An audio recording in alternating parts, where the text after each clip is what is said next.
Selamat pagi, Assalamualaikum warahmatullahi wabarakatuh. Waalaikumsalam warahmatullahi wabarakatuh. Baik, terima kasih. Waalaikumsalam warahmatullahi wabarakatuh. Kita mulai saja. Ini sudah ada 10 yang bergabung ya. Nanti mungkin keluar masuk karena mungkin sinyal dan sebagainya ya. Di pagi ini kita akan membahas materi UJT dan ANAFA ya. Kemudian nanti di akhir sesi ini mungkin sudah saya sampaikan melalui Google Classroom, yaitu ada tugas 2 ya. Yang materinya adalah tugas itu adalah UJT dan ANAFA. Baik, saya akan akan sharing ya. Jadi UJT dan ANAFA ya, ini kan terkenal dengan sebagai analisis statistik untuk uji beda. Kalau UJT 2 sampel ya, kalau ANAFA lebih dari 2 sampel. Nah, kemudian sendiri itu ada 3 jenis ya, ada 3 jenis. Yang pertama adalah UJT 1 sampel. Nah, ini kalau di dalam bukunya Sugiono, uji 1 sampel ini dikatakan sebagai uji hipotesis deskriptif ya. Nah, tetapi memang penelitian deskriptif nggak ada hipotesis ya, karena penelitian deskriptif itu adalah 1 variabel saja. Nah, sebenarnya sampel ini adalah digunakan untuk menguji klaim, dugaan, peluang, proporsi atau keluhan masyarakat mengenai ketidaksesuaian antara klaim atau janji dengan kenyataan. Nah, dalam hal ini peneliti menggunakan sampel yang diambil secara random untuk membuktikan apakah pernyataan, klaim, dugaan atau keluhan tersebut benar atau tidak. Ya, sebelum saya lanjutkan, apakah ini materi yang saya tayangkan bisa dilihat ya? Bisa kelihatan apa enggak? Bisa, Pak. Oh iya, terima kasih. Baik. Nah, di dalam uji T ini, uji T itu akan menggunakan statistik T student yang itu adalah berdistribusi normal. Nah, oleh karena itu nanti sesuai dengan rumusan hipotesisnya, ini ada 3 jenis. Yang pertama uji 2 arah atau uji 2 ekor atau tutil, uji 1 pihak atau 1 ekor kanan, dan uji 1 pihak atau 1 ekor kiri. Nah, tergantung dari rumusan hipotesisnya. Nah, makanya kemarin sudah saya sampaikan bahwa dalam buku-buku statistik untuk biasanya itu untuk uji hipotesis yang dinyatakan dulu adalah H0-nya. Kemudian baru dirumuskan HA-nya. Nah, tetapi ini justru merepotkan kalau H0 dulu dinyatakan. Ya. Karena apa? Karena H0 itu tidak jelas. H0 itu tergantung dari HA. Nah, makanya kita berikan contoh sebagai berikut.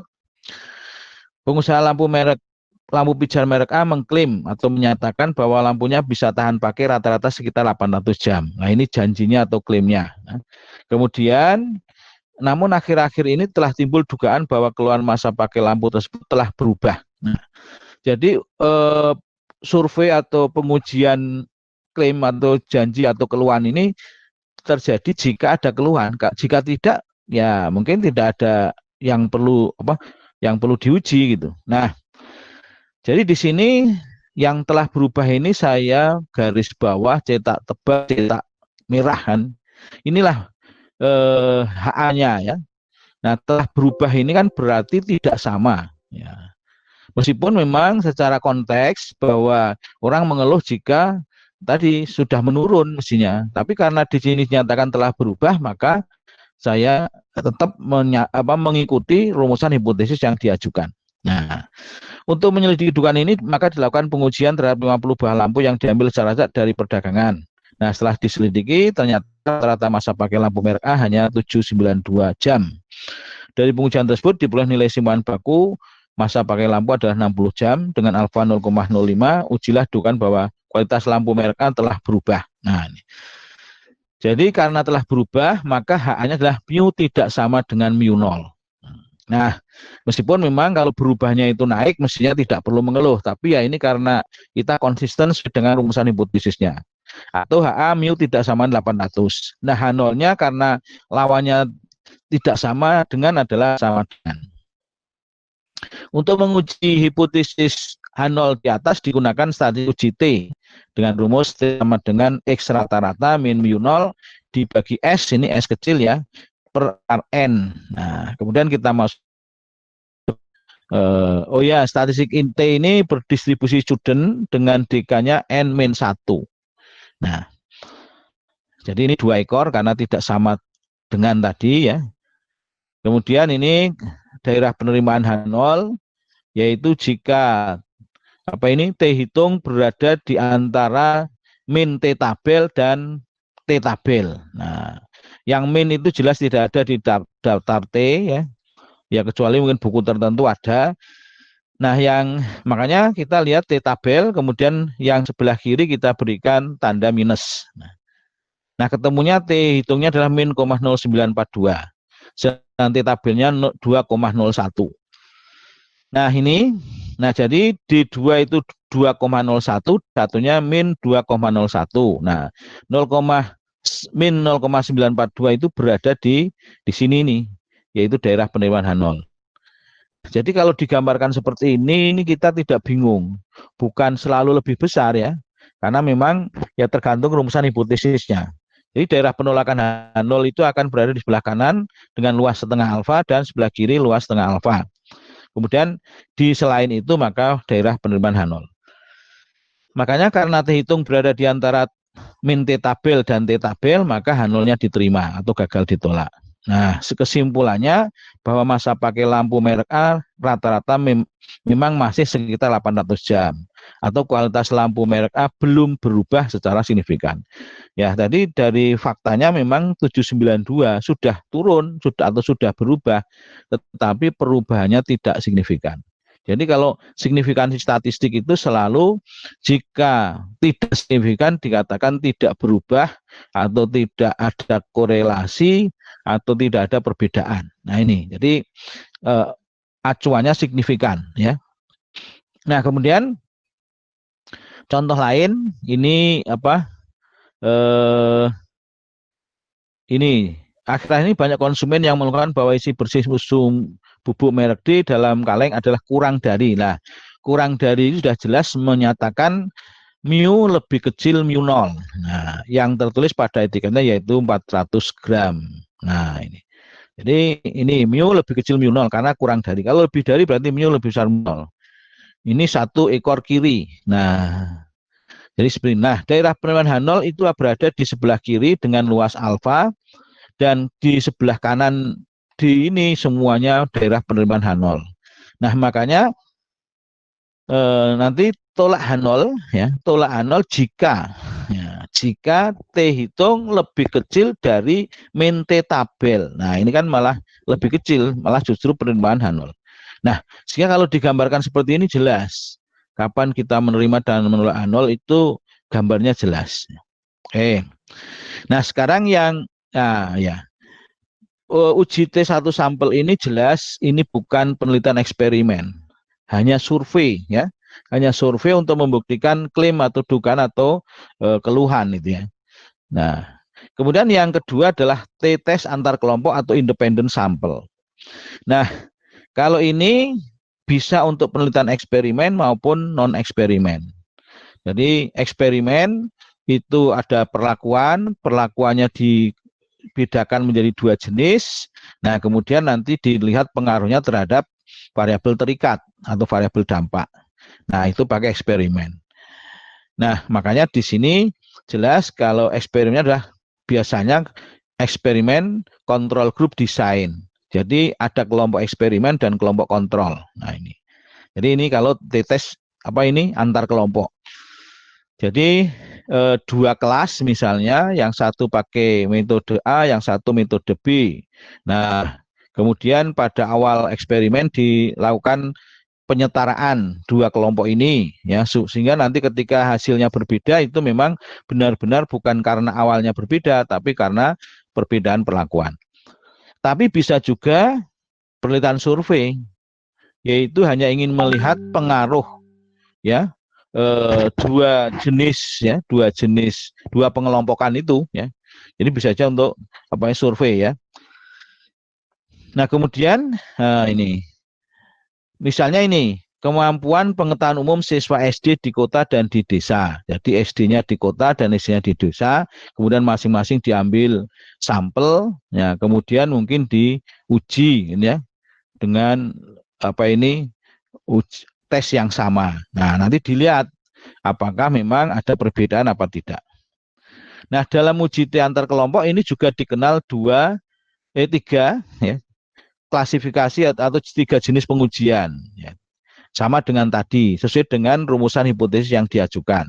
Ada uji 2 arah atau 2 ekor, ada uji 1 ekor atau 1 arah kanan, dan uji 1 ekor atau 1 arah kiri ya. Nah, kemudian yang 2 ekor. Nah, ini contohnya 2 macam makanan A dan B diberikan kepada 2 kelompok ayam untuk jangka waktu tertentu. Ingin diketahui jenis makanan mana yang lebih baik. Ini saya cetak merah. Artinya memang belum tahu mana yang lebih baik ya.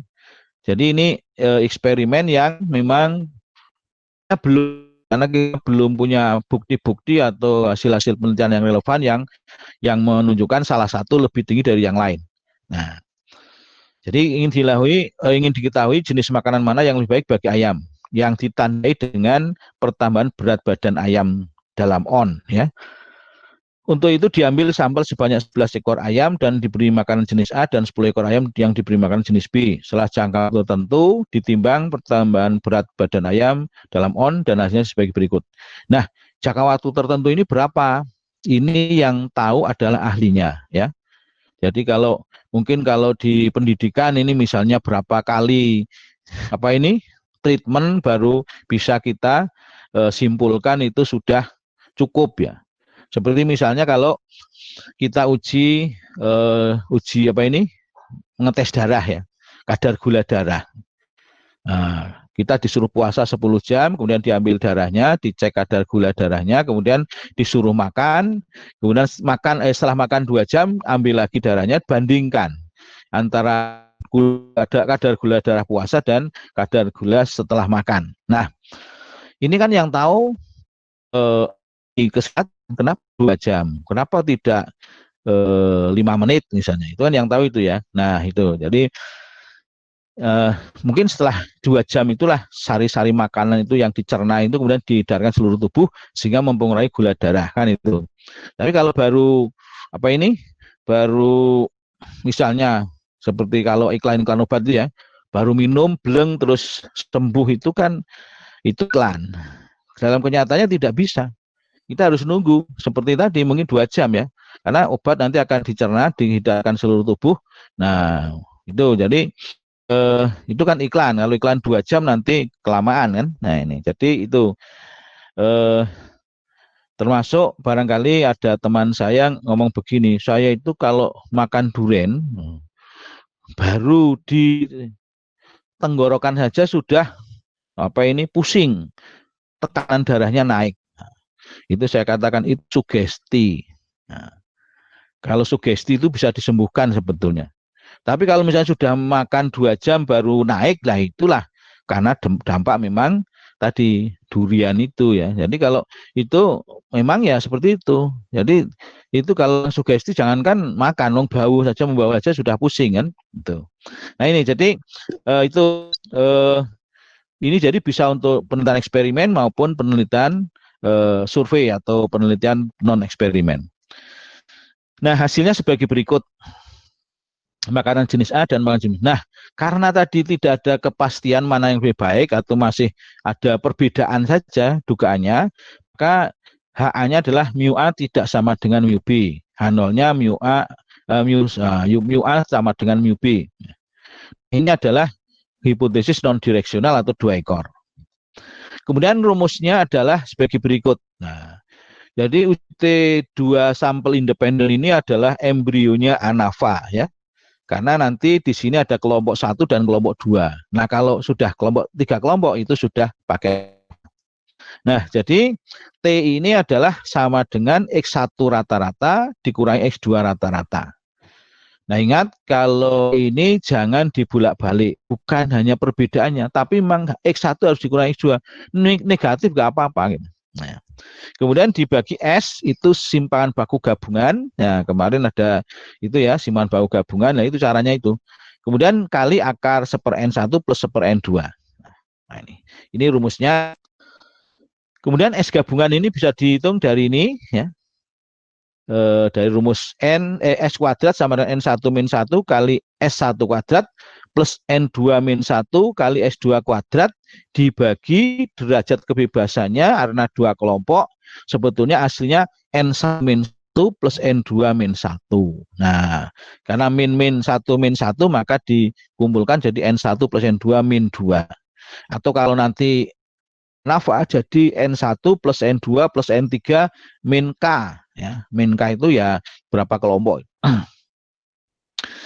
Nah, kemudian karena 2 ekor maka daerah penolakannya berada di 2 sisi kanan dan kiri dengan ruasan adalah setengah alfa. Nah, hasilnya adalah T hitungnya 0,862. Nah, kemudian T tabelnya adalah 2,09. Nah, 2,09 ini maka seperti kalau tadi dipakai distribusi T student, maka di kanan 2,09 dan di kiri minus 2,09. Nah, nanti T hitungnya itu dimasukkan di antara itu. Nah, ternyata memang berada di antara min 2,09 dan plus 2,09. Maka masuk daerah penerimaan H0. Kesimpulannya bahwa kedua macam makanan ayam tersebut tidak memiliki pengaruh yang berbeda atau sama baiknya dalam menentukan berat badan ayam. Meskipun hanya tidak berbeda secara signifikan. Meskipun kalau secara angka atau rata-rata itu jelas berbeda. Nah, makanya kan meskipun karena perbedaan di dalam signifikan statistik selalu tergantung dari sampel. Kalau sampelnya besar, meskipun perbedaannya kecil itu signifikan. Tapi kalau apa ini sampelnya kecil, perbedaannya besar pun tidak signifikan. Baik, yang uji dua sampel independen 1 ekor, ya, uji 1 ekor direksional. Nah, diduga bahwa pemuda yang gemar berenang rata-rata akan memiliki tinggi badan yang lebih tinggi daripada pemuda yang sebaya yang tidak suka berenang. Nah, ini memang ya ada pendapat di masyarakat bahwa berenang itu bisa mempercepat pertumbuhan tinggi ya badan seseorang gitu kan. Nah, makanya untuk menyelidiki hal ini apakah benar apa tidak, maka diambil sampel sebanyak 15 orang pemuda yang suka berenang dan 20 pemuda tidak suka berenang. Kemudian tinggi badannya diukur ya. Nah, kemudian diperoleh tinggi badan rata-rata pemuda yang suka berenang 167,2, sedangkan tinggi badan rata-rata pemuda yang tidak suka berenang adalah 160,3. Simpan baku untuk kelompok pemuda yang suka berenang adalah 6,7 dan untuk yang tidak suka berenang 7,1. Nah, ini karena tadi lebih tinggi dibanding yang tidak suka berenang, maka mu1 lebih besar mu2. Ya, HA-nya ya. Makanya H0-nya mu1 lebih kecil sama dengan mu2. Nah, jadi H0 itu akan selalu mengikuti akan selalu mengikuti rumusan hipotesis ya, mengikuti ya, lawan HA-nya. Nah, ini saya kemarin kebetulan rapat bersama Prof. Badun ya. Ada ujian disertasi mahasiswa PEP S3. Ada pertanyaan ini, kalau misalnya lebih besar tadi, misalnya tadi 1,96 itu H0-nya ditolak. Nah, kalau lebih kecil H0-nya diterima. Kalau sama dengan, nah ini bingung ini. Ya, karena tadi tidak menggunakan notasi matematik. Kalau jelas ini H0 itu adalah lebih kecil sama dengan, lebih kecil ya diterima, lebih besar sama dengan juga diterima. Ya, kalau pakai seperti ini jelas. Tapi kalau tidak itu bingung. Ya, dia kalau lebih besar ditolak, lebih kecil diterima. Nah, tapi kalau sama dengan gimana? Ya, karena itu kalau matematik kan pasti. Makanya saya senang kalau hipotesis itu harus dirumuskan secara matematis dulu jika bisa. Kalau nanti kita masuk ANAFA memang itu tidak pas ya. H0-nya bisa, mu1 tidak sama mu2 dan seterusnya, tapi HA-nya tidak bisa. Nah, tapi sedapat mungkin itu harus dirumuskan secara matematis supaya tadi tidak bingung. Nah, ini kemudian dimasukkan ya, karena lebih besar maka ini disebelahkan daerah penurunan H0-nya luasnya alfa. Nah, kemudian dicari S gabungan atau siman bahu gabungan, kemudian dimasukkan dalam rumus, T-nya adalah 2,193, sedangkan T tabel adalah 1,7.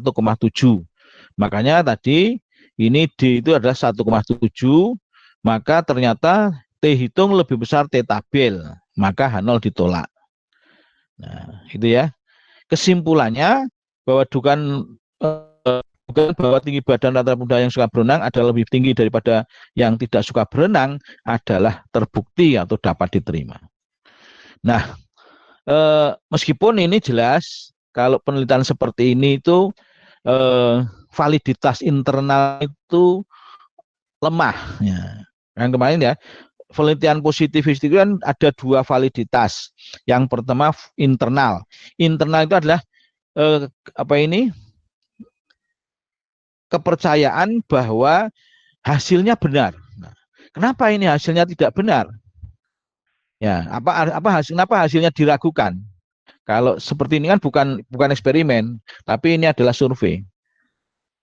Ya, karena memang yang namanya tinggi badan seorang itu tidak semata-mata bisa dilihat dari kesukaan olahraganya, bisa dipengaruhi oleh kesukaan, tapi banyak faktor. Nah, kalau gennya memang tinggi, ya nggak usah suka berenang pun tinggi. Kalau gennya memang pendek, ya meskipun suka berenang juga, ya mungkin optimal lah ya, bisa meningkatkan, tapi tidak akan setinggi yang memang gennya tinggi. Nah itu, jadi itu karena memang yang paling menentukan ya gen itu, meskipun juga gizi kan. Katanya dulu yang namanya Jepang itu ya, ketika menjajah Indonesia, itu orangnya pendek-pendek itu. Mungkin dengan orang Indonesia itu lebih pendek lagi. Ya. Tapi sekarang Jepang itu anak-anak mudanya, apalagi yang atlet itu tinggi-tinggi nih. Itu kan barangkali gennya ya mungkin apa apa sudah berubah apa enggak, tapi paling tidak mungkin karena gizi tadi ya, karena gizi mungkin zaman sebelum Perang Dunia Kedua atau Perang Dunia Kedua itu kan Jepang juga belum semakmur sekarang gitu kan. Nah itu bisa juga seperti itu ya. Jadi bukan semata-mata karena olahraga, tapi bisa karena gizi, karena gen, karena olahraga juga mungkin.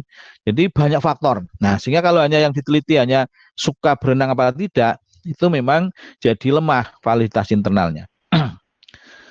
Nah, contoh lain.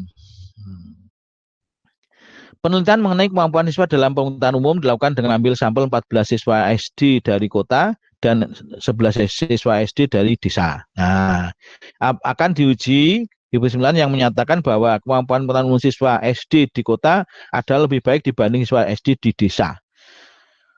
Nah, ini memang dugaan ini cukup kuat gitu ya. Artinya cukup kuatnya apa? Ya ini fakta. Mungkin juga karena memang zaman dulu, tapi kalau sekarang nggak tahu karena informasi sudah sangat masif gitu ya. Zaman dulu yang namanya TV itu yang punya orang kota.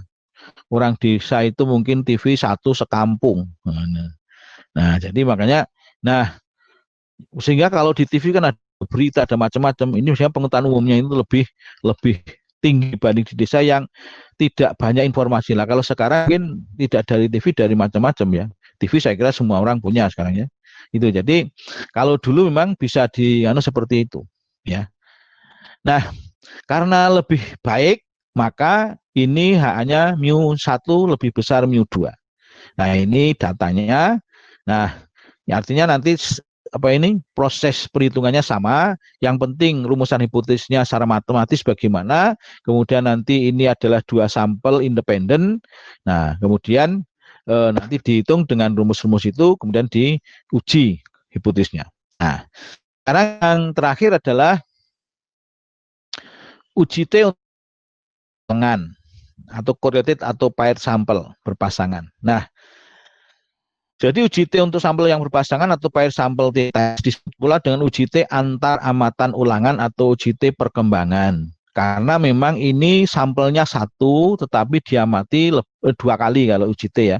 Kalau ANAVA ya lebih dari 2 kali kan. Nah, jadi 2 kali. Nah, makanya antar amatan, jadi misalnya pretest, kemudian post-test, itu sudah 2 kali. Ya, sebelum dan sesudah. Ini jelas hanya penelitian eksperimen yang bisa. Karena memang fungsinya untuk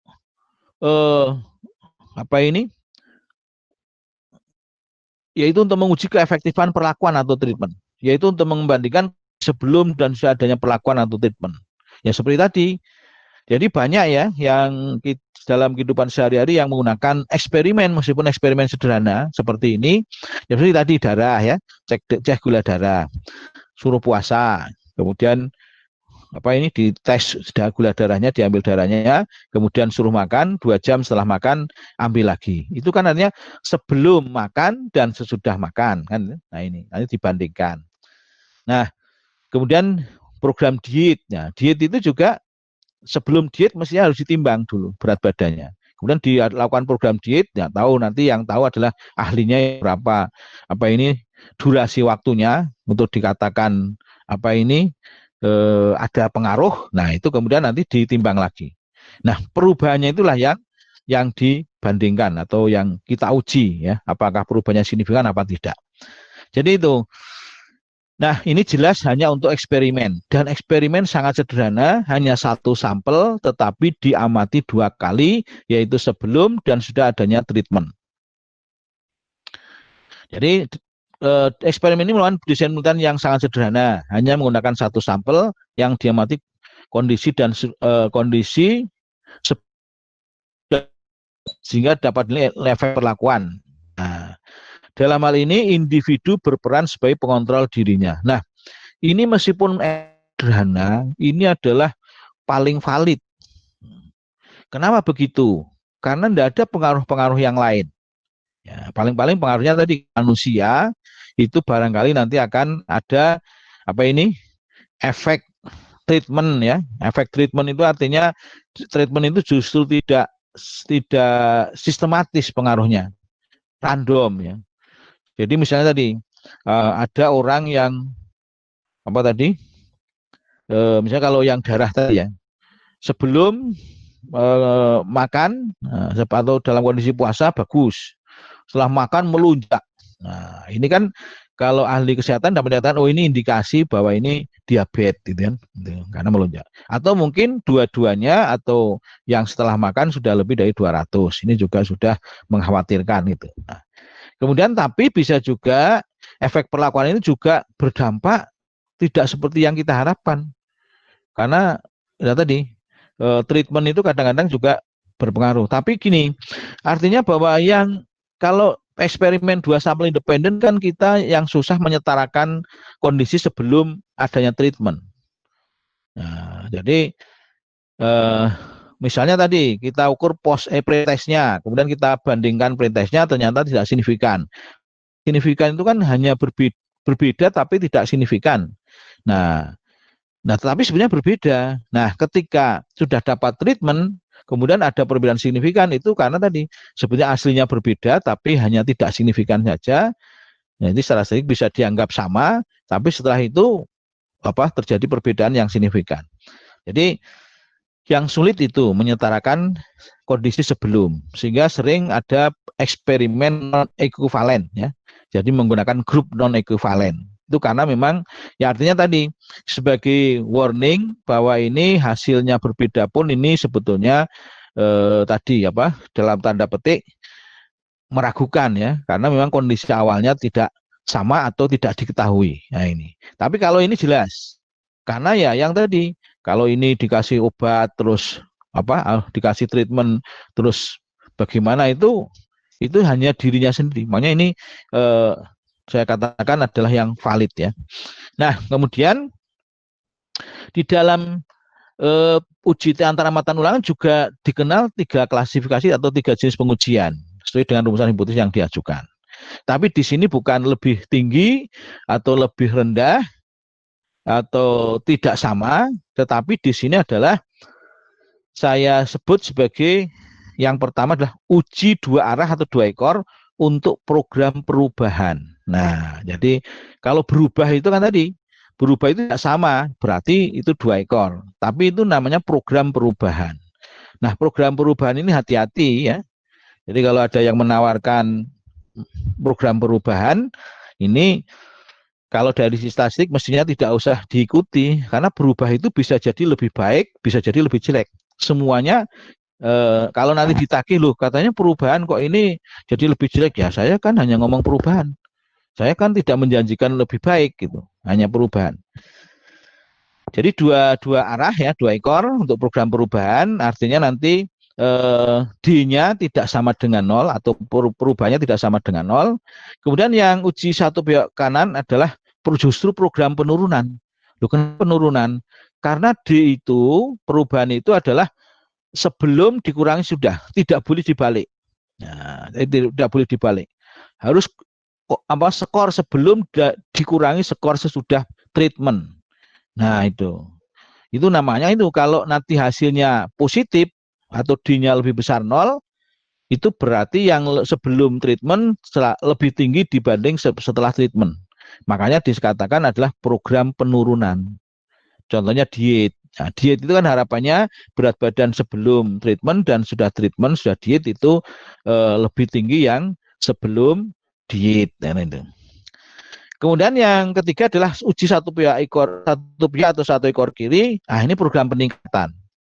Karena di sebelum itu kondisinya adalah selalu lebih rendah dibanding yang sesudah treatment. Nah, ini D-nya lebih kecil 0. Nah, jadi ini mungkin ada yang harus kalau perubahan kan gampang, tidak sama dengan 0. Tapi kalau penurunan itu justru D-nya lebih besar 0 atau positif. Karena tadi X1 dikurangi X2, kondisi sebelum dikurangi X2 itu positif ya rata-ratanya. Kemudian yang ketiga adalah program peningkatan. Ini justru D-nya lebih kecil 0. Nah, karena sebelum dikurangi X2 itu hasilnya negatif. Nah, jadi tidak boleh dibalik. Nah, contoh ini. Latihan penyelesaian soal-soal diberikan kepada sekelompok siswa yang berjumlah 10 orang dengan maksud untuk meningkatkan prestasinya. Untuk itu sebelum diberikan latihan kepada masing-masing siswa diberikan tes awal atau pretest untuk mengetahui kemampuan awalnya. Dan setelah diberikan latihan selama 2 bulan, kemudian diadakan tes akhir post-tes. Tes akhir atau post-tes. Hasil 2 kali tes tersebut disajikan sebagai berikut. Nah ini, pretest, post-tes.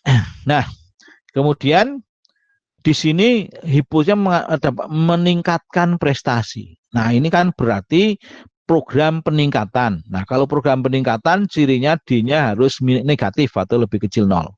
Nah, kita lihat D-nya yaitu itu kurangi 2 pada masing-masing individu atau subjek ya.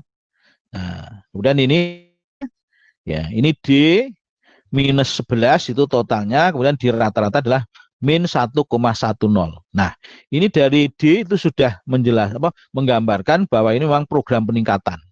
Nah, tergantung nanti peningkatannya itu signifikan apa tidak. Nah, itu. Kemudian simpanan baku dari D, ya, yaitu varian D, ya, jumlah varian D dibagi simpanan derajat kebebasannya.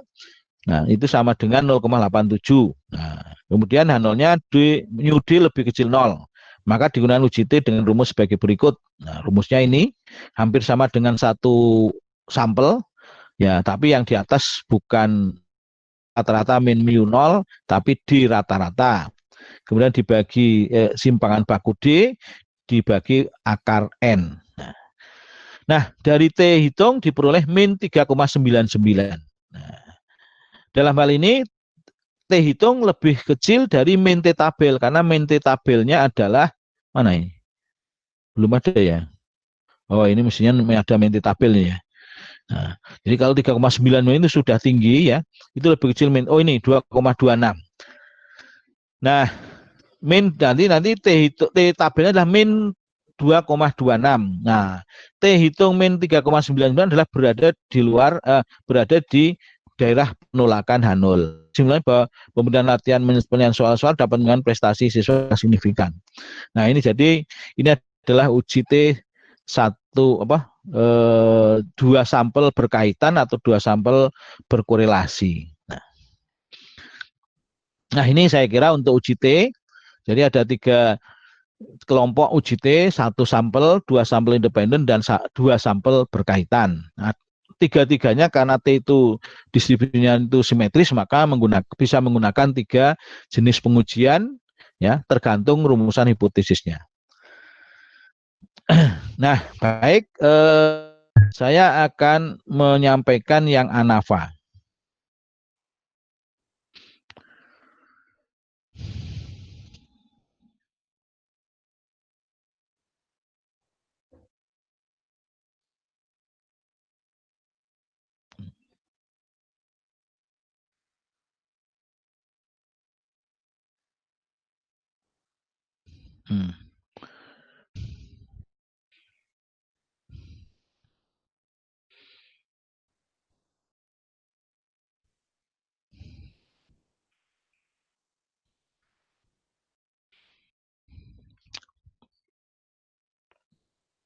Baik, nah sekarang ANAFA. Nah, ANAFA ini masih 1 jalur. Jadi bedanya adalah kalau itu eksperimen, ya, kalau itu eksperimen uji T dan ANAFA itu adalah tadi uji T yang embrionya ANAFA adalah uji T antar kelompok. Jadi di uji T antar kelompok itu treatment itu hanya diberikan jadi 2, yaitu A, metode B, kan? Tapi kalau di ANAFA itu 3, misalnya metode B, metode C. Nah, itu. Jadi itu. Nah, tetapi memang ANAFA juga bisa digunakan untuk menguji hipotesis untuk penelitian non eksperimen. Jadi tidak hanya eksperimen, termasuk uji T antar kelompok juga begitu. Nah, seringkali dilakukan untuk membedakan lebih dari 2 kelompok populasi sekaligus. Nah, untuk keperluan uji T, untuk keperluan ini uji T tidak dapat digunakan lagi, dapat menggunakan kesalahan tipe 1 atau alfa. Jadi kan kalau di sini begini, ketika kita menguji T itu membandingkan 2 sampel, itu maka terjadi kesalahan, risiko kesalahan adalah alfa, misalnya 5%. Kemudian ketika kita pakai ANAFA, tiga kelompok, maka ujinya adalah setengah K kali K-1. Jadi setengah kali 3 kali 3-1. Ya, jadi setengah kali 3 itu 1,5, kali 3-1 itu 2. Ya, makanya adalah tiga pasang rata-rata yang dibandingkan. Nah, makanya terjadi kesalahan kesalahan alfa 3 kali alfa, karena 3 kali pengujian uji T tadi. Nah, makanya itu uji T tidak bisa digunakan karena terjadi kesalahan alfa yang makin besar. Untuk itu maka digunakanlah uji perbedaan secara simultan atau dengan analisis varian atau ANAVA. Nah, kemudian berdasarkan tingkat level dalam faktor atau perlakuan pelompokan, ANAVA dapat dibandingkan atas ANAVA satu jalur dan ANAVA lebih dari satu jalur. Satu jalur artinya jenis perlakuannya sama, artinya satu, ya, hanya satu treatmentnya, cuma itu dibedakan jadi 3 atau lebih, itu ANAVA. Kalau uji T jenisnya satu tetapi dibedakan 2 saja. Misalnya metode mengajar, metode A, metode B. Kalau ANAVA metode A, B, dan C kan itu. Nah, tapi kalau yang 2 jalur atau lebih, ya tidak hanya metode, tapi mungkin apalagi kan itu ya. Nah, nanti ada di ANAVA 2 jalur. Nah kemudian untuk perhitungan ANAVA ini sebetulnya ya kemarin ya di perhitungan rata-rata gabungan atau simpanan baku gabungan. Nah, ini adalah embrio untuk uji T maupun ANAVA. Nah, kalau hanya 2 kelompok itu uji T, kalau lebih pakai ANAVA. Jadi data itu disajikan dalam bentuk kelompok-kelompok, ya. Kemudian nanti ada baris. Ya. Jadi ANAVA ini adalah notasi datanya adalah IJ. Ya. Kalau nanti dijumlahkan sigmanya 2, karena ada sigma nanti pakai I, sigma pakai J, kan ya. Nah, jadi kalau dijumlahkan nanti adalah sigma 2, double, kan ya. Nah, I menggambarkan baris di dalam kolom, ya, baris dalam kolom.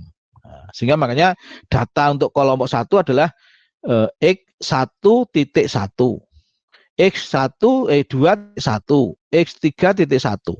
Satu yang belakang itu menunjukkan kolom, itu tetap ya. Kemudian nanti di kelompok 2, di kelompok 2 itu ada X1.2, X2.2 dan seterusnya.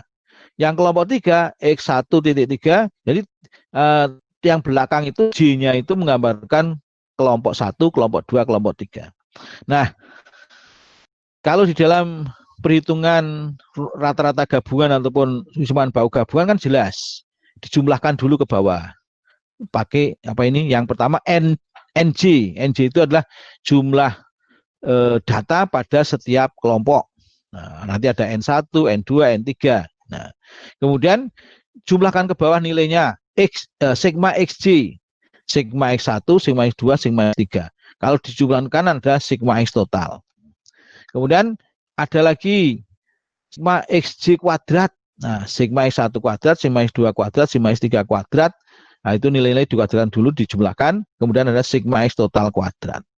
Bisa juga pakai XJ rata-rata, X1 rata-rata, X2 rata-rata, X3 rata-rata, X rata-rata atau grand min. Nah, ini kan sebetulnya itu.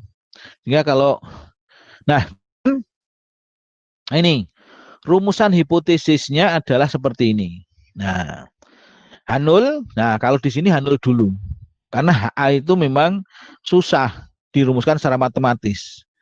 H0 mu1 sama dengan mu2 sama dengan mu3 dan seterusnya sampai mu K. Nah, itu semuanya tandanya sama. Jadi penerimaan H0 itu bisa seperti itu. Jadi secara keseluruhan K nilai rata yang dibandingkan adalah tidak berbeda. Sama dengan ya. Nah, HA-nya itu bukannya nanti diganti tidak sama. Karena itu terlalu berat. Kalau nanti harus semuanya tidak sama. HA itu hanya paling sedikit satu tanda sama dengan yang ini, atau tidak berlaku, atau satu pasang rata-rata. Karena tadi ya, jumlah pasang rata-rata kalau ANAVA itu tergantung dari berapa kelompok. Dengan rumus jumlah pasangnya itu adalah setengah K kali K-1. Kalau kelompoknya 4, berarti setengah kali 4 dikalikan 4-1. Ya, 2 kali 3 dan 6 pasang. makin banyak ini makin banyak. Nah, ini jadi ini adalah minimal 1. Itu baru bisa menolak H0. Nah, makanya kan setelah menolak H0, terus ada uji lanjut, uji posok itu untuk mengetahui rata-rata mana yang pasangan rata-rata mana yang berbeda atau tanda sama dengan mana yang tidak berlaku. Nah, jadi seperti itu. Nah, kemudian persyaratannya adalah sama saya dengan uji T, bahwa normalitas tentang populasi bahwa diasumsikan varian populasi bersifat homogen, artinya sama ya, homogen itu to 1 kuadrat sama dengan to 2 kuadrat dan seterusnya sampai to k kuadrat. Nah, ini adalah data untuk ANAFA tadi ya. XIJ ya. XIJ. Oh ya, ini kurang nih ya. Nanti untuk kelompok 1 X11, X21, X31 dan seterusnya sampai SN11. Nah, yang 2 juga begitu. Nah, kemudian nanti dijumlahkan sigma XJ adalah sigma X1, sigma X2, sigma X3, sigma XK. Kalau dijumlahkan karena adalah sigma X total. Nah, ini kalau ini mestinya sigmanya 2 ya, sigma XIJ karena memang penjumlahnya adalah baris dulu ya, ini dulu baru nanti. Jadi kalau dijumlahkan dengan kolom. Nah, kemudian rata-rata XJ rata-rata ini adalah X1 rata-rata, X2 rata-rata, X3 rata-rata dan seterusnya sampai XK rata-rata. Kalau gabungan ke kanan jadi grand mean atau rata-rata secara total atau gabung. Nah, oke, di dalam ANAFA ini ada langkah-langkah. Langkah-langkah. Coba saya yang ya. Nah, mana ya langkah-langkah ini?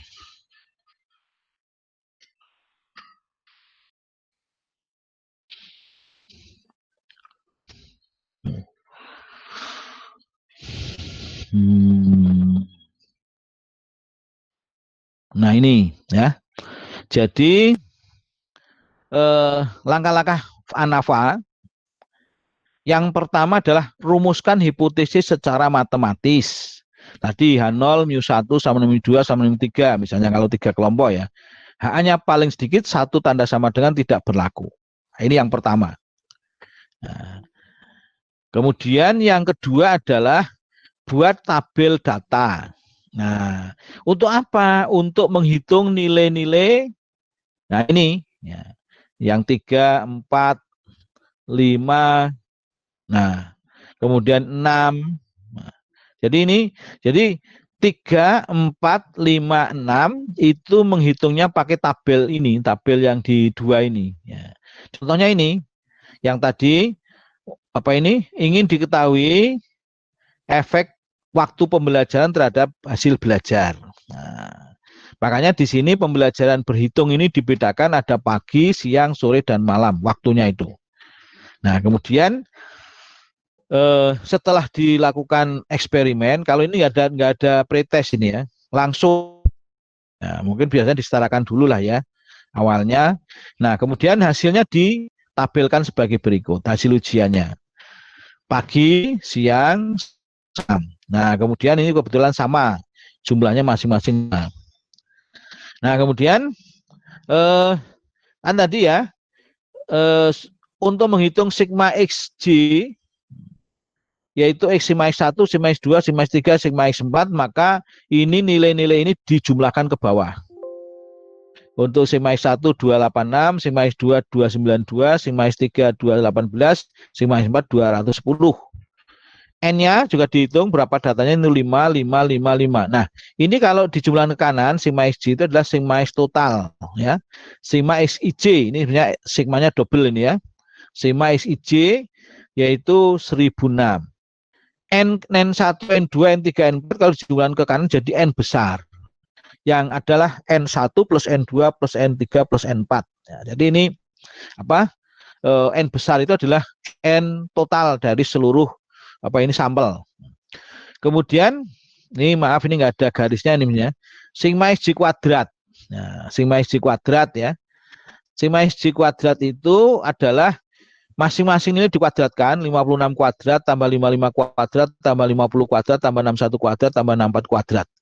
Itu kalau dijumlahkan hasilnya 16.478. Nah, ini yang kelompok 2, 3, 4 sama saja kan ya. Kemudian ini dijumlahkan ke kanan. Ini jadi sigma IJ kuadrat itu dijumlahkan ke kanan 51.940. Nah, ini XJ rata-rata ini gampang ya, tidak harus di ini, tapi cukup sigma XJ atau sigma X1 dibagi N1. Sigma X2 bagi N2, sigma X3 bagi N3, sigma X4 bagi N4. Nah, kalau grand min gimana? Ada tinggal sigma X total atau sigma XIJ dibagi dengan N besar, ketemu 50,3. Nah, jadi ini makanya tadi hitunglah jumlah nilai data dalam setiap kolom, sigma X1, X2, X3, X4 sudah terhitung di dalam tabel ini. Yang keempat, jumlah kuadrat, hitung jumlah kuadrat nilai dalam setiap kolom sigma XJ kuadrat sudah terjawab dengan tabel ini. Yang kelima, hitung jumlah nilai seluruh data sigma X total sudah terjawab dengan sigma XJ ini. Nah, barulah kalau kita sudah masuk kepada jumlah kuadrat. Oh ya, ini jumlah kuadrat ini sudah ada ya, sigma X total kuadrat ini 51.940. Nah, yang merah inilah yang memang perlu. Jadi kalau sudah buat tabel di nomor 2, sebetulnya nomor 3, 4, 5, 6 sudah tidak perlu. Karena sudah ada jawabannya di tabel ini. Ya. Nah, barulah nomor 7. Nah, nomor 7 ini adalah menghitung jumlah kuadrat atau jumlah varian. Nah, memang kalau di dalam tabel rangkuman ANAFA, jumlah kuadrat itu hanya ada jika total, jika antar, dan jika dalam. Nah, tapi jumlah varian ini bisa varian X1, varian X2, varian X3, varian X4. Nah, itu. Nah, nanti varian totalnya atau jumlah varian totalnya adalah jika total itu. Kemudian, masukkan nilai jika ke dalam tabel rangkuman ANAFA disertai dengan derajat kebebasannya. Ya. Jadi ada jika derajat kebebasan untuk jika total, untuk jika antar, dan jika dalam. Kemudian hitung ya. Nomor 9, hitung harga F atau hitung sama dengan RJKA dibagi RJKD. Nah, sebetulnya ini yang 9 ini sudah ada di tabel rangkuman ANAFA nanti.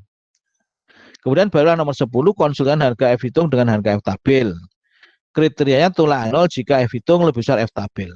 Jadi di sini untuk F, distribusi F atau Fisher tidak ada 2 ekor. Karena distribusinya tidak simetris. Makanya yang diambil hanya ekor sebelah kanan. Nah, untuk ekor sebelah kanan, F tabelnya bisa ditandai dengan F1 min alfa. Artinya kan kalau alfa 0,9 berarti F 0,95. Itu kalau ngitungnya dari kiri. Nah, luasnya dari kiri itu adalah 1 min alfa. Tapi kalau hanya ngitungnya dari kanan, hanya F alfa. Jadi nanti kalau di tabel, tapi kadang-kadang di buku itu ditulis F1 min alfa ya. Nah itu, jadi itu sama saja sebetulnya. Hanya yang satu ngitung luasnya dari kiri, yang satu ngitung luasnya dari kanan. Nah ini apa untuk langkah-langkah ANAFA. Nah sekarang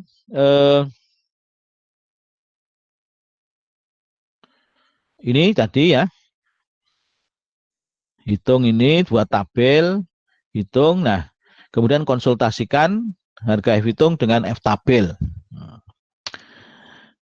Kriteria tolak 0 jika F hitung lebih besar F tabel. Nah ini, jadi yang sebetulnya sebelum ini perlu menghitung jumlah varian X1. Tapi kalaupun tidak juga nggak apa-apa ya, karena memang itu tidak diperlukan ya, tidak diperlukan. Kecuali kalau nanti dalam regresi itu beda, itu harus diperlukan. Selain semua varian juga jumlah kovarian. Tapi di sini langsung aja total. Jumlah varian total. Nah ini jumlah varian itu adalah jumlah varian dibagi dengan derajat kebebasannya ya kemarin ya. Jadi jumlah variannya itu adalah sigma X kuadrat dikurangi sigma X dikuadratkan dibagi N. Nah kalau jumlah jika adalah n-1 maka dibagi lagi n-1. Nah, supaya nanti supaya tidak banyak dua pembagian maka dikalikan n per n. Nah, makanya n kali sigma x kuadrat dikurangi sigma x kuadrat sigma x dikuadratkan dibagi dengan n kali n-1. Nah, ini. Nah, jika total ini adalah seperti ini. Nah, sigma xij kuadrat atau kalau nanti di tabel adalah sigma x total kuadrat.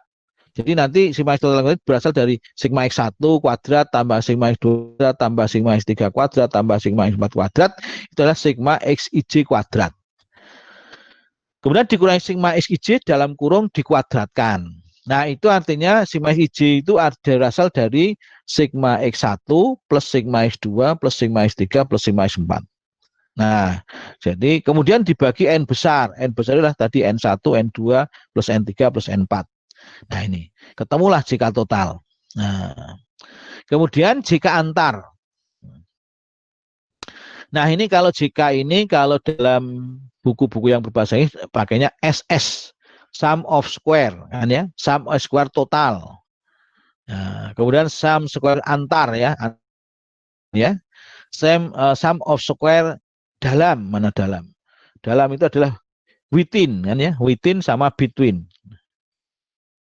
Nah, ini adalah jika antar. Nah, jika antar ini, jadi ini yang sigma xij kuadrat dikurangi sigma xij dikuadratkan dibagi n.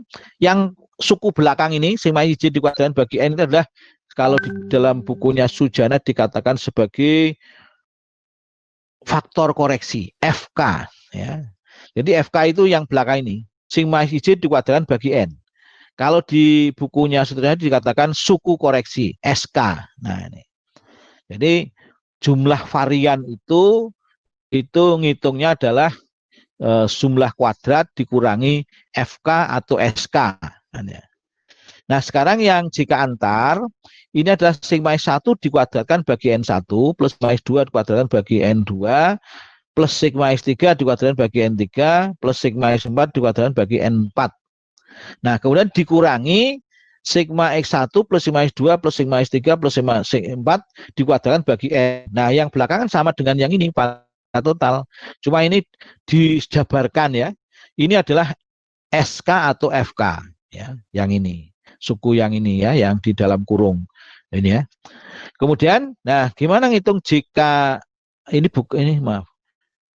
Jika antar ini ya 1135. Jika dalam itu adalah jika D atau jika apa? Sama dengan jika total dikurangi jika antar. Nah, ini ketemunya. Nah, kemudian K-nya 4, N-nya 20, maka dimasukkan ke dalam tabel rangkuman ANAFA. Nah, ini. Nah, ini jika dimasukkan di sini, jika total di sini, kemudian DK. Nah, DK-nya itu adalah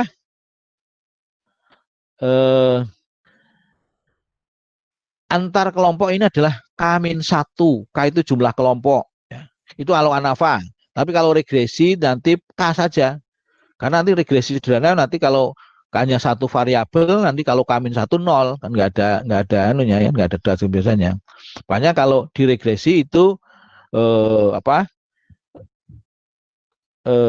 K saja, tapi kalau di ANAFA K-1. Kemudian dalam kelompok, yang total dulu. Total itu adalah N besar min 1 ya, atau 20 min 1 19.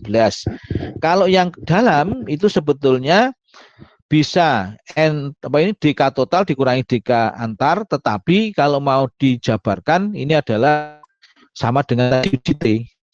Kalau S plus N min 1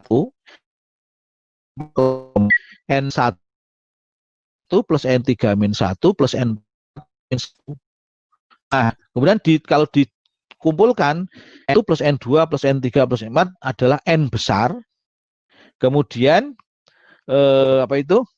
kalau min 1 kali 4 berarti K, karena jumlah kelompok min K. Jadi N besar min K ini. Ya, ini aslinya adalah N besar min K 16 ini. N besarnya 20, K-nya 4, jadi 16. Kemudian ini jika Jika jumlah kuadrat tadi dimasukkan, kemudian harganya juga dimasukkan.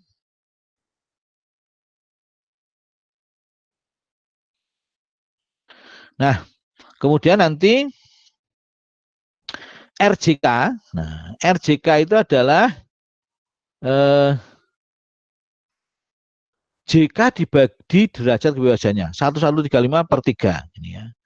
253,2/16. Nah, ini yang disebut RJK itu kalau dalam buku bahasa Inggris namanya MS, mean of square.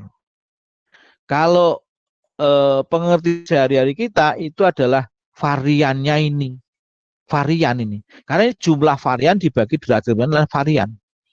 Nah, jadi adalah RJK antar dibagi RJK dalam, atau kalau dalam buku bahasa Inggris sering disebut F itu sama dengan S kuadrat kecil, S kecil kuadrat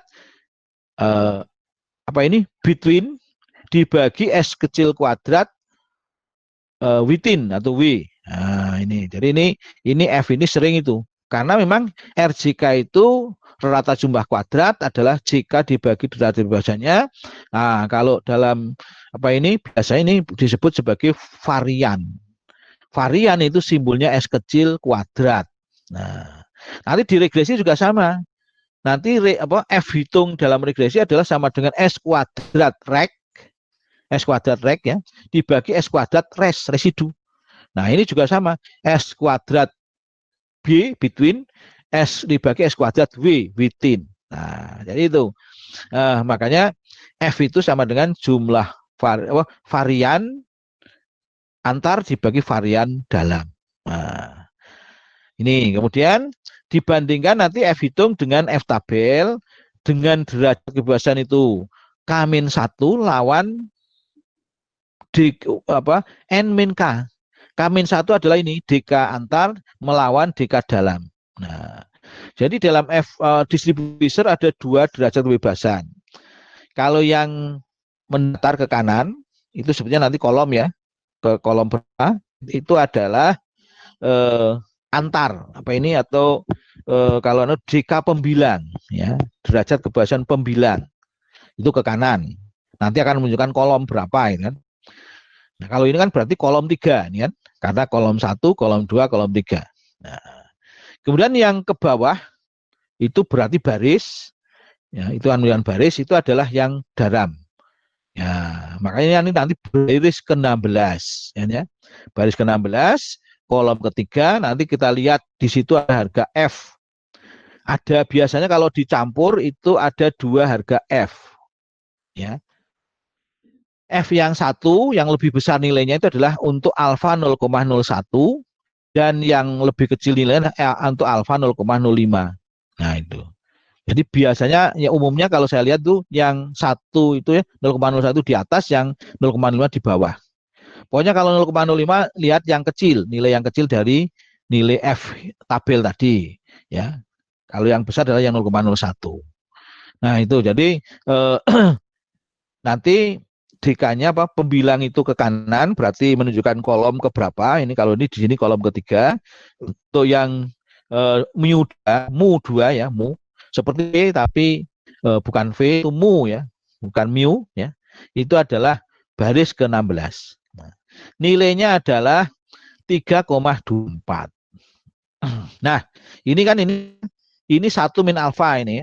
F1 min alfa atau F 0,95 sama saja, F alfa juga sama. Ya, jadi kalau ada seperti itu tidak usah bingung karena memang di sini bisa dihitung dari sebelah kiri berarti luasnya 1 min alfa atau sebelah kanan luasnya adalah alfa.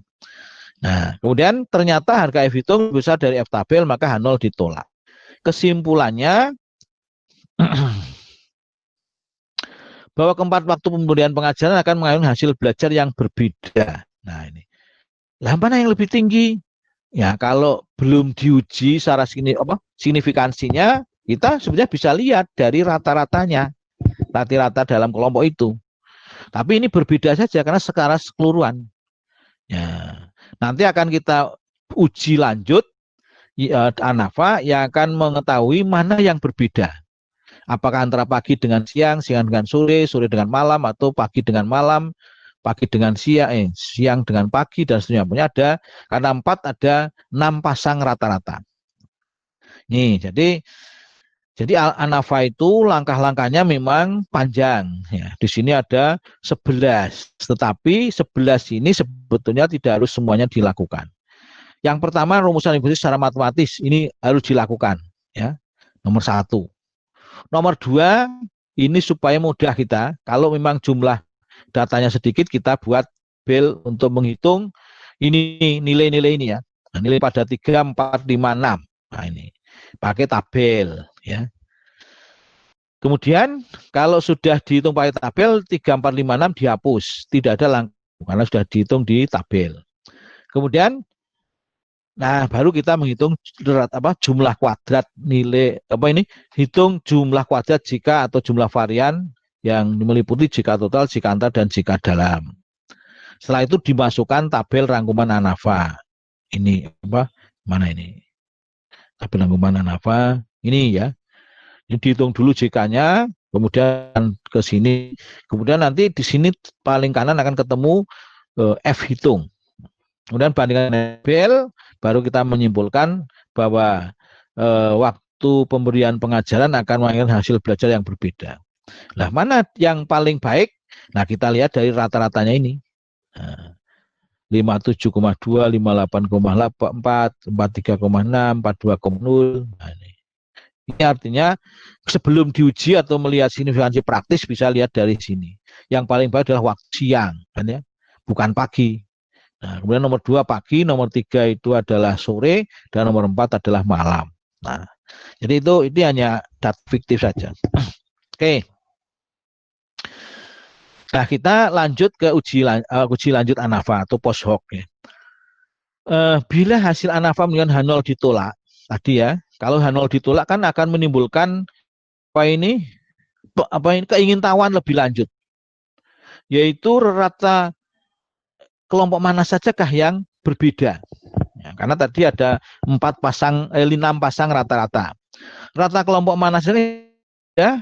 Apakah rata dari semua kelompok yang dibandingkan semuanya berbeda dan sebagainya. Jadi di sini karena menolak nol, minimal nanti ada 1 kalau uji posok yang tidak berbeda atau yang berbeda ya. Minimal 1. Semuanya ya bagus. Itu artinya bahwa itu akan bisa dilihat dari signifikansinya itu. Signifikansi ketika uji F. Ya. Minimal 1 ini sudah jelas. Tapi mana yang berbeda? Untuk menjawab uji lanjut Anafa atau uji atas Anafa atau uji posok.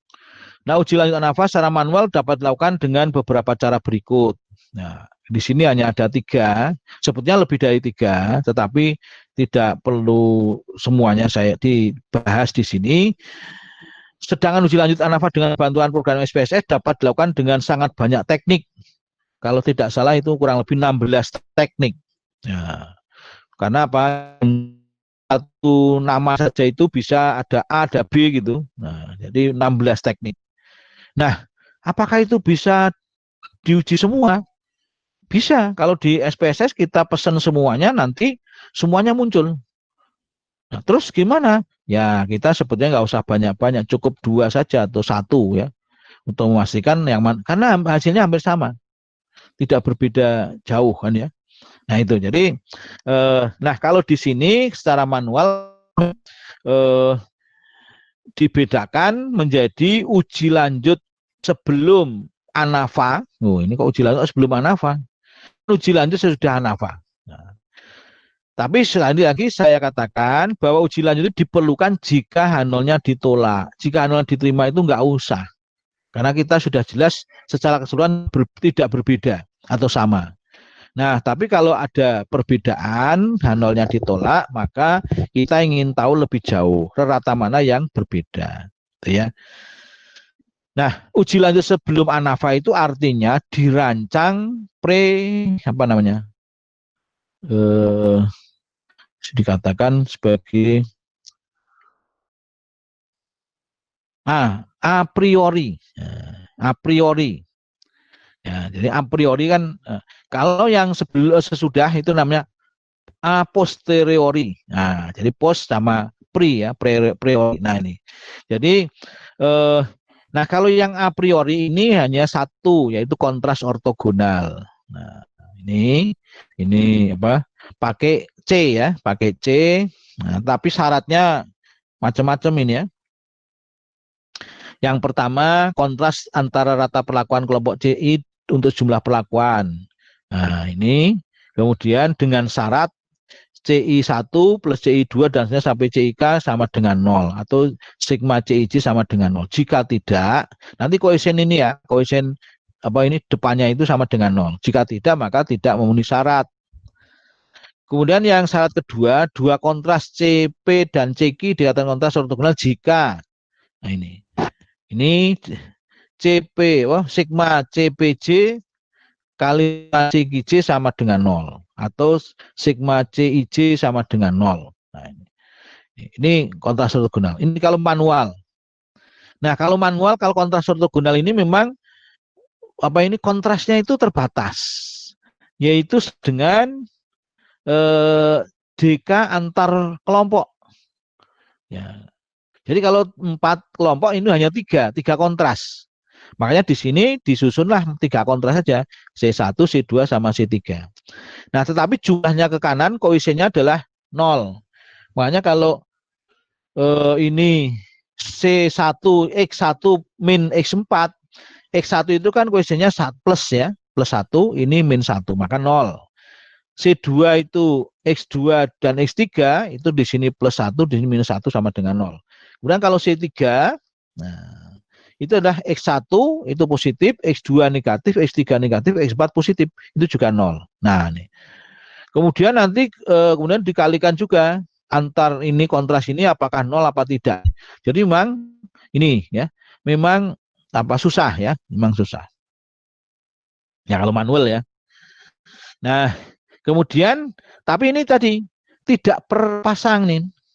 Karena ini kan hanya pagi dengan malam. Itu bisa dipasangkan mana ini yang lebih baik. Kemudian siang dengan sore.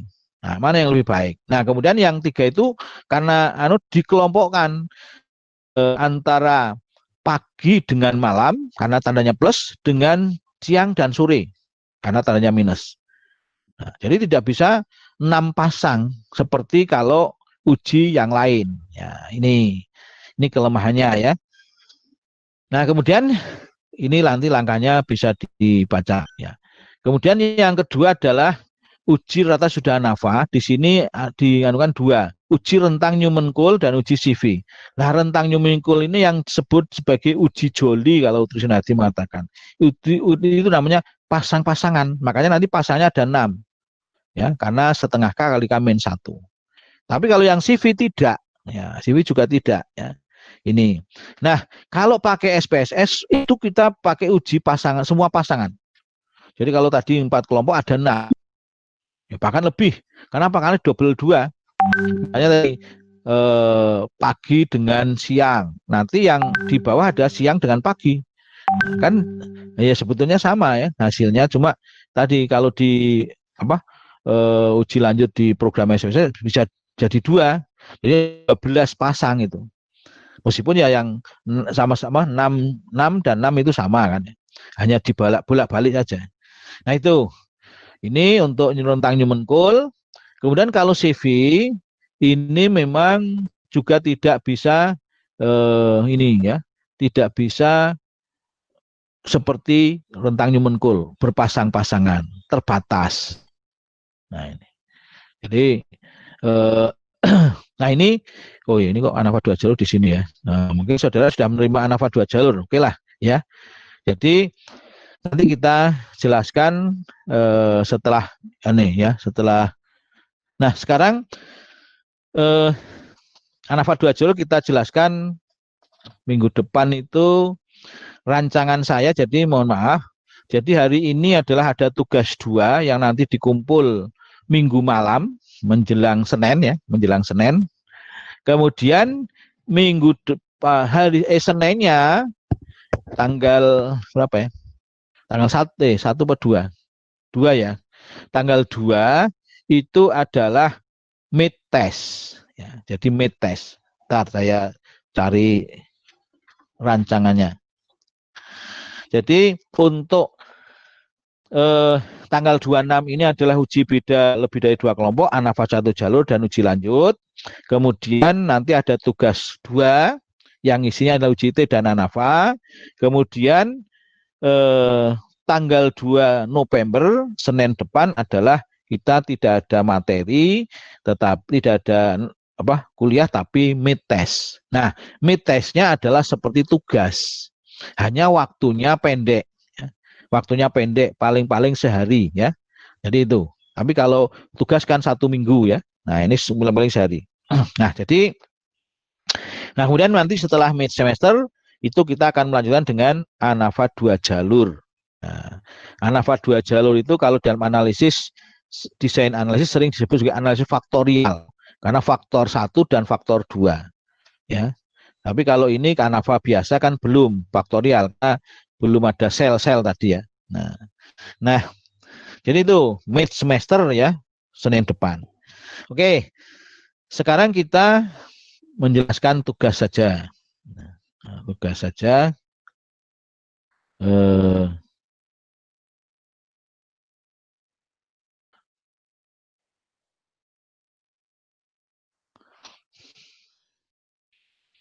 Nah ini. Tugasnya ini adalah uji T dan ANAFA saja ya. Jadi tugasnya karena ini tugas 2 maka uji T dan ANAFA saja. Mana ini tugas? Nah ini.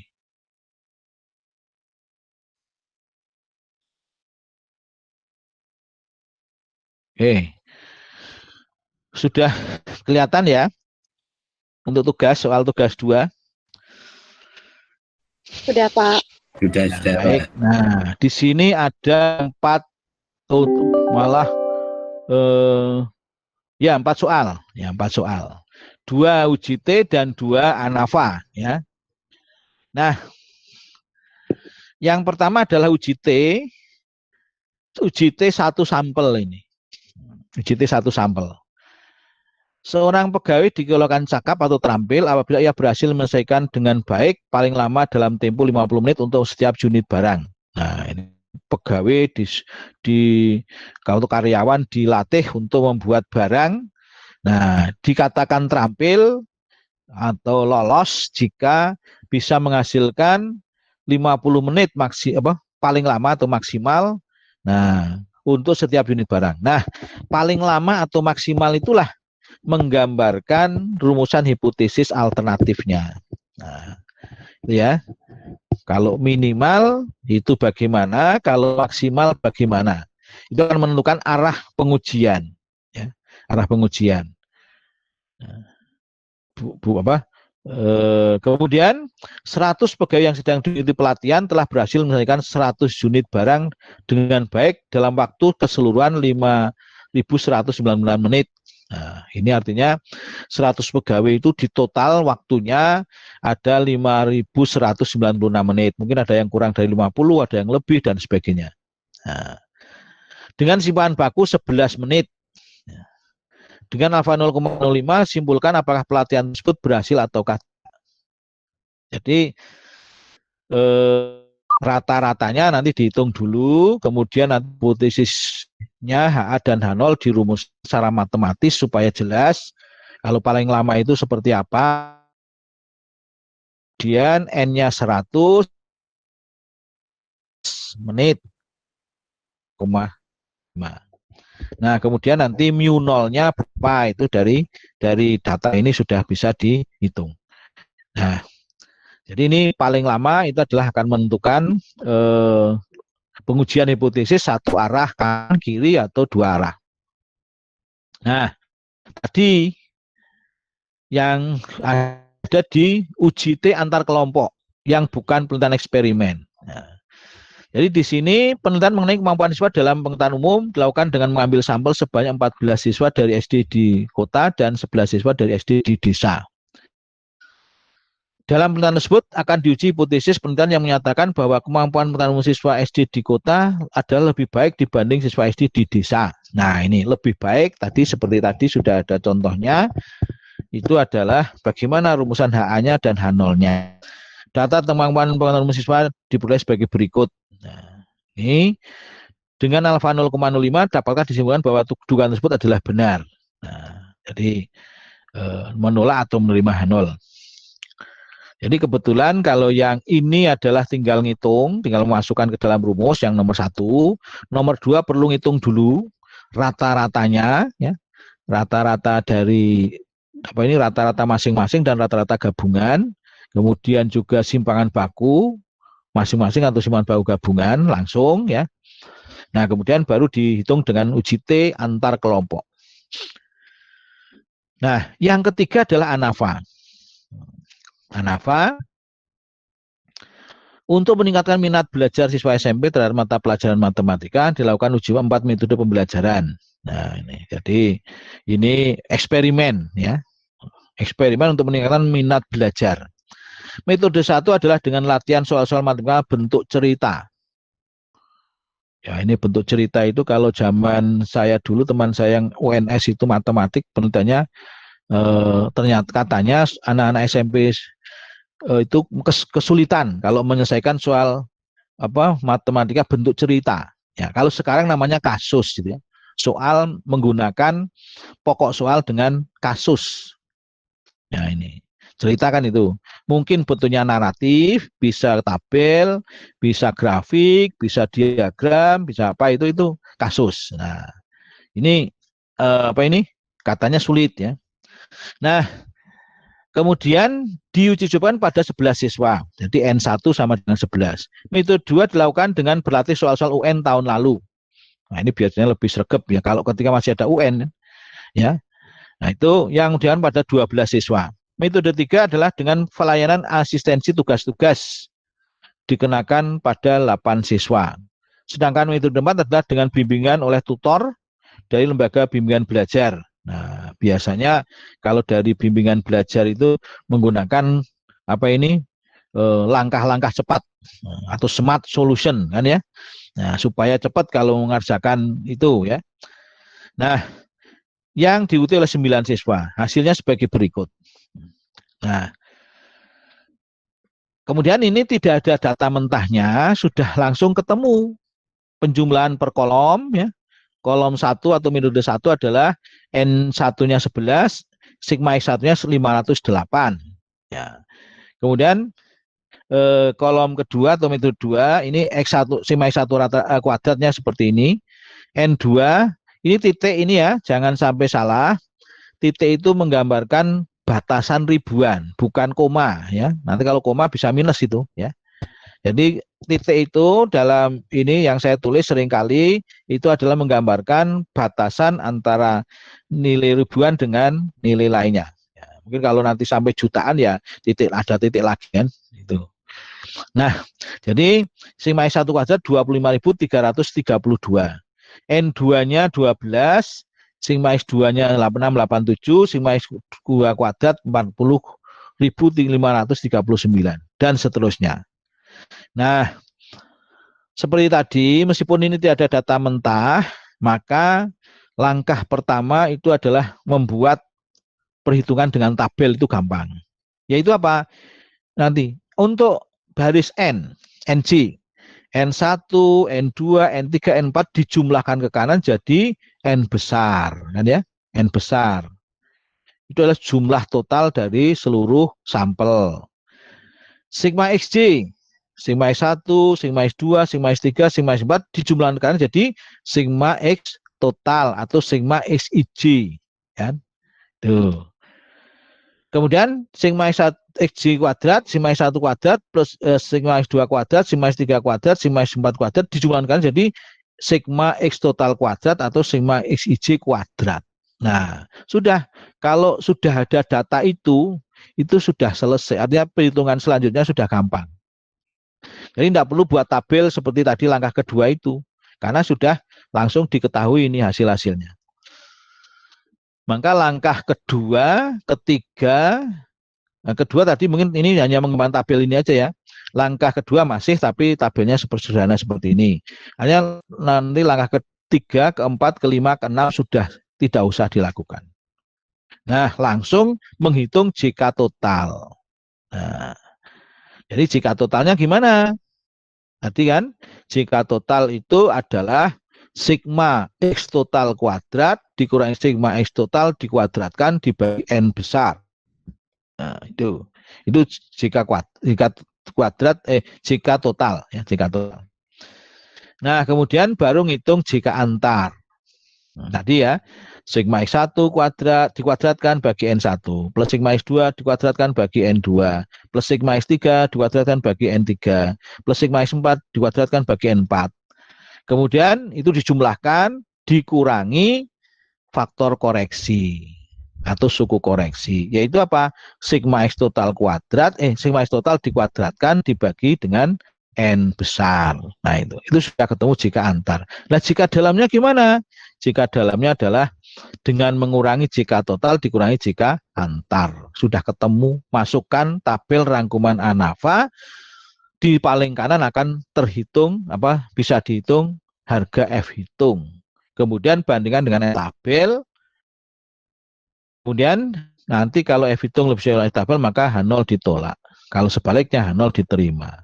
Nah, disimpulkan. Selesai. Jadi itu, karena ini sudah di datanya, maka perhitungannya cepat. Nah, jadi setelah ini kan tinggal langsung, yang pertama jangan lupa untuk langkahnya adalah merumuskan hipotesis HA dan H0 secara matematis. Ya, kemudian barulah hitung-hitungan ini, tabel ini dikembangkan, kemudian nanti langsung hitung jika total, jika antar, jika dalam, masukkan rangkuman ANAFA, ketemu F hitung, bandingkan F tabel, disimpulkan. Nah, itu. Jadi itu untuk soal nomor 3. Kemudian, ini. Pertanyaanlah rumuskan hipotesis A dan H secara matematis. Ini yang harus dilakukan. Buatlah kesimpulan. Nah, buatlah kesimpulan jelas tadi langkah-langkah itu diikuti nanti disimpulkan.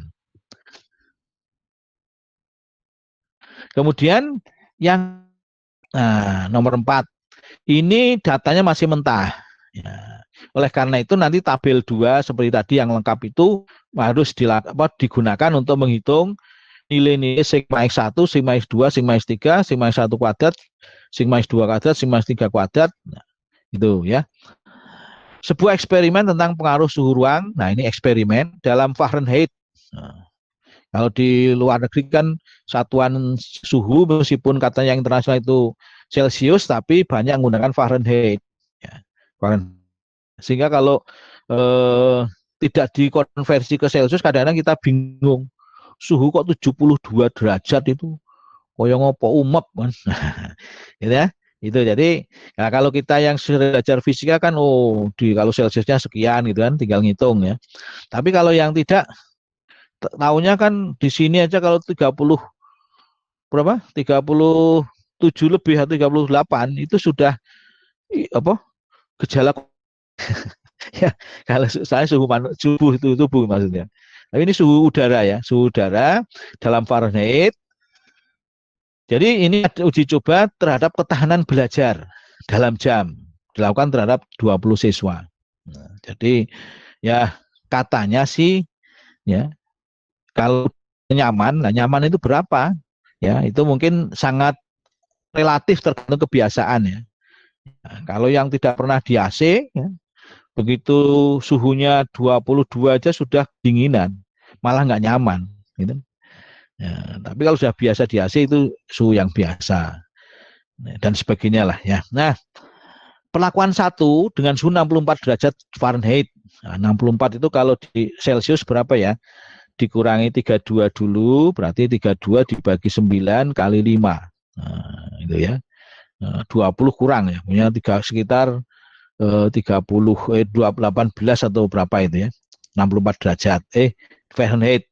Sebanyak 5 orang. Untuk perlakuan 2 dengan suhu 72 derajat sebanyak 7 orang. 72 itu berarti 40 bagi 9. 40 bagi 9 kali 5. 5/9 kali 40. Nah ini Dan perlakuan ketiga adalah suhu 78 derajat Fahrenheit sebanyak 8 orang. Data hasil eksperimen disajikan pada tabel berikut. Nah, ini ketahanan belajarnya. Tapi ketahanan belajar juga yang memang, tapi yang kedua kan kebiasaan ya. Katanya kalau orang Jepang, Korea itu kan kalau belajar gila itu ya. Dari pagi meskipun agak tidak terlalu pagi, itu sampai malam jam 10 itu masih betah itu. Meskipun di AC itu kalau kita ngantuk gitu ya. Nah, itu kan kebiasaannya aja. Tapi ya ini yang uji coba lah. Nah, kemudian dari sini rumuskan hipotesisnya dalam secara matematis. Kemudian dengan alfa 0,5 dapat disebutkan bahwa suruhan berpengaruh signifikan terhadap ketahanan belajar siswa. Nah, itu jadi nanti kalau mau lihat mana yang paling baik itu suhunya ya di rata-rata di sini. Nanti yang rata-ratanya paling baik itulah yang paling baik untuk ketahanan belajar gitu ya. Meskipun tadi sangat tergantung dari orangnya kan. Nah, jadi itu kemudian tadi langkahnya adalah yang pertama rumuskan HA dan H0 secara matematis, kemudian yang kedua buat tabel perhitungan. Ini dikembangkan tambah satu kolom lagi. Nah, nanti terus ini dijumlahkan. Yang pertama N1, N2, N3, N besar. Kemudian yang baris berikutnya adalah sigma X, sigma X2, sigma X3, sigma X total. Kemudian baris berikutnya adalah masing-masing dikuadratkan, dijumlahkan jadi sigma X1 kuadrat, sigma X2 kuadrat, sigma X3 kuadrat dijumlahkan ke kanan jadi sigma X total kuadrat. Selesai perhitungannya. Langsung hitung jika total, jika antar, jika dalam, masukkan tabel rangkuman ANAFA, ketemulah F hitung bandingkan dengan F tabel. Kemudian disimpulkan. Nah ini jadi ya meskipun ini kebetulan memang tidak banyak ya datanya, jadi ya bisa dihitung secara manual. Tapi tadi asal itu di langkah-langkah memang kalau dirinci yang sekali, tetapi ada yang sudah otomatis dihitung di tabel itu, seperti F hitung itu kan kalau dihitung jika total dulu, jika antar, jika dalam, ini menentukan jika antar, jika dalam, jika total, kemudian jika antar, jika dalam, baru F hitung. Wah ini panjang banget. Tapi kalau sudah di dalam tabel, yang penting tabel-tabel diisi itu sudah selesai kan. Nah, kemudian langsung hitung jumlah kuadrat total antar dan dalam, masukkan tabel rangkuman ANAFA, sudah masuk hitung. Nah, jadi seperti itu. Oke, saya kira itu untuk tugas 2. Nah, jadi jangan lupa untuk Senin depan adalah meet. Materinya apa? Materinya tentu saja yang sudah disampaikan. Tapi materinya mirip dengan tugas 2 sebagian besar, yaitu ANAFA, UJT, dan mungkin nanti ada yang sebelumnya itu ya, yang sebelumnya varian atau menghitung varian dan sebagainya. Tapi kan itu sudah masuk di ANAFA atau UJT ya. Tapi nggak apa-apa. Itu jadi itu soalnya ya IC kurang lebih 3 atau 4 ya mungkin ya itu. Jadi tidak banyak 3 atau 4. Nah kemudian nanti sama dengan tugas-tugas nanti uploadnya melalui Google Classroom. Nah, itu. Nanti ada tingkat waktunya. Oke, saya kira itu untuk hari ini. Nah, masih ada waktu sekitar 4 menit. Monggo kalau ada pertanyaan kami persilakan. Terima kasih.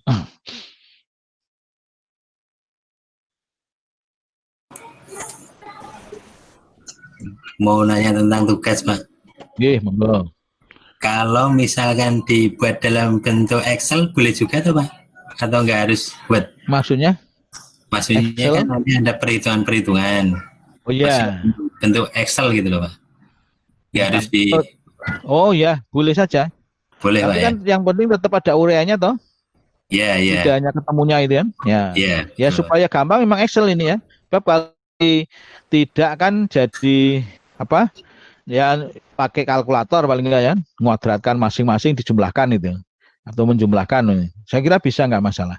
Yang penting tetap ya tertulis seperti kalau Word itu ya. Kan bisa di format seperti itu Excel. Ya. Oke, itu monggo yang lain. Izin bertanya, Pak. Oke. Pak, kalau misalkan itu yang uji yang pretest dengan post-test itu tidak subjeknya itu bukan sampel tapi populasi, itu apakah juga diperlakukan sama Pak dengan uji T yang yang tadi ada post-test pretest tadi? Ya, jadi memang di dalam uji T itu kan sering kalau misalnya antar kelompok, post-test dan post-test ya,